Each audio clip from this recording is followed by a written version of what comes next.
ഒരിടവേളയ്ക്ക് ശേഷം ജയറാം മുഴുനീള വേഷത്തിലെത്തിയ മലയാള സിനിമയായിരുന്നു മിഥുൻ മാനുവൽ തോമസ് സംവിധാനം ചെയ്ത അബ്രഹാം ഓസ്ലർ.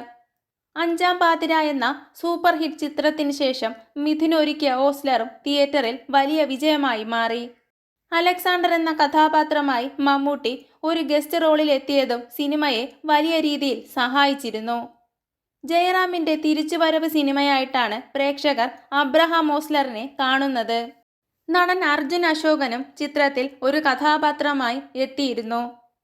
ഇപ്പോൾ ഓസ്ലറിന്റെ രണ്ടാം ഭാഗത്തെപ്പറ്റി സംസാരിക്കുകയാണ് അർജുൻ അശോകൻ.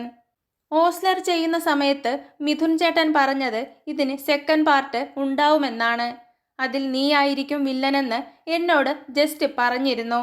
പിന്നെ പടം ഹിറ്റായപ്പോൾ ഞാൻ മിഥുനേട്ടനെ വിളിച്ചു. ചേട്ടാ സെക്കൻഡ് പാർട്ട് എപ്പോഴാണെന്ന് ഞാൻ ചോദിച്ചു. അത് എന്തായാലും ഉണ്ടാവും, നിന്നോട് പറയുമെന്നാണ് പുള്ളി പറഞ്ഞത്. അപ്പോഴേക്കും ആട് എന്ന സിനിമയുടെ തിരക്കിലായി പുള്ളി. എന്തായാലും ഉണ്ടാവുമായിരിക്കും. സത്യം പറഞ്ഞാൽ ഓസ്ലറിന് വേണ്ടി ഒരു ദിവസത്തെ ഷൂട്ട് മാത്രമേ എനിക്കുണ്ടായിരുന്നുള്ളൂ. ഒരു വൈകുന്നേരം പോയിട്ട് രാത്രിയാവുമ്പോൾ കഴിഞ്ഞു.